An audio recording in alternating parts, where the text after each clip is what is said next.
हाजी इमरान अत्तारी साहब, शूरा बनने से पहले से आपकी दोस्ती है सुना है? जी जी जी, निगरान शूरा हमारे अच्छे दोस्तों में से थे। हम साथ यूँ समझे कि क्रिकेट भी हमने खेला है। अच्छा। हाँ, और हम आपस में दोस्त हैं ना, क्योंकि हाजी साहब यूँ समझे कि माहौल में इस तरह बाद में आए ना। मैं तो बचपन से यूँ माहौल में था, लेकिन माशाल्लाह आते ही वो तो फिर अल्लाह ने उनको वो मकाम दे दिया।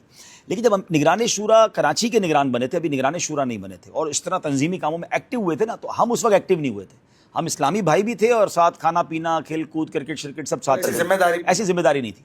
तो हम दोस्त मिलकर एक बात करते थे कि यार लोग पूछते हैं अमीर अहले सुन्नत की करामत क्या है, ये हाजी इमरान ही अमीर अहले सुन्नत की करामत है, क्योंकि जो वो थे हमें पता है। अच्छा। हाँ, वो क्या थे वो भी हमें पता है, और ये क्या बन गए। यानी अमीर अहले सुन्नत ने जो तब्दील किया है ना इनको, और फिर जो आज माशाल्लाह वो लाखों को बदल रहे हैं, और उनकी गुफ्तगू, समझदारी, जो उनके डिसीजंस हैं, हम हैरान होते हैं कि यार ये वही हाजी इमरान है। लेकिन वाकई कमाल है अमीर अहले सुन्नत का। और फिर इनको जो बदलने में बड़ा किरदार है ना, मैंने तो उनको स्टार्ट से देखा है ना, यानी इनकी पूरी जर्नी अल्हम्दुलिल्लाह हमारी निगाहों के सामने। अच्छा, ये भी मजे की बात बताऊं, हाजी इमरान जो थे जिस मजलिस में थे, मेरे अब्बू उस मजलिस के रुकन थे। ये मजलिस राब्ता के निगरान बने थे, तो अब्बू मजलिस राब्ता के रुकन थे, तो अब्बू ज्यादा बातें बताते थे इनकी, और ये साथ रोजाना जाना आना। लेकिन हाजी इमरान का मैंने एक बात देखी कि वो मैंने बहुत गौर से देखा उनकी लाइफ को, यानी पूरी जर्नी जो निगरान शूरा की है ना, उस जर्नी में एक चीज ने इनको जो बदला है ना, वो अमीर अहले सुन्नत की मोहब्बत है।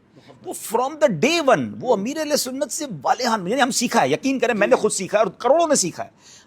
मुर्शिद से प्यार कैसे करना है, मुर्शिद की बात फाइनल है, और अपनी अकल नहीं चलानी वहां पर। यानी मैं कई मौकों पर, हम तो उस वक्त तो इतने समझदार अब भी नहीं है, लेकिन उस वक्त तो बिल्कुल भी नहीं थे, तो हम बहस करते थे। तो वो जिस तरह समझाते थे ना, अच्छा दोस्त थे तो थोड़ी बहस भी करने की इजाजत मिल जाती थी, तो वो प्यार से समझाते थे कि नहीं यूं। फिर उसके बाद माशाल्लाह जो उन्होंने बयानात का सीक्वेंस किया ना, कि मुर्शिद के ऊपर जो उन्होंने 26वीं के जो बयानात, वो गेम चेंजर था दावत इस्लामी का। वहाँ से जो माशाल्लाह जो अमीर अहले सुन्नत से मोहब्बत और वालेहाना और आशिकाने रसूल में पैदा हुआ, और ये तंजीम की असास है। और आज माशाल्लाह अमीर अहले सुन्नत को अल्लाह ने वो मकाम दिया कि आपकी ज़बान से लफ्ज़ अदा होते हैं और पूरी दुनिया अमल करने लग जाती है।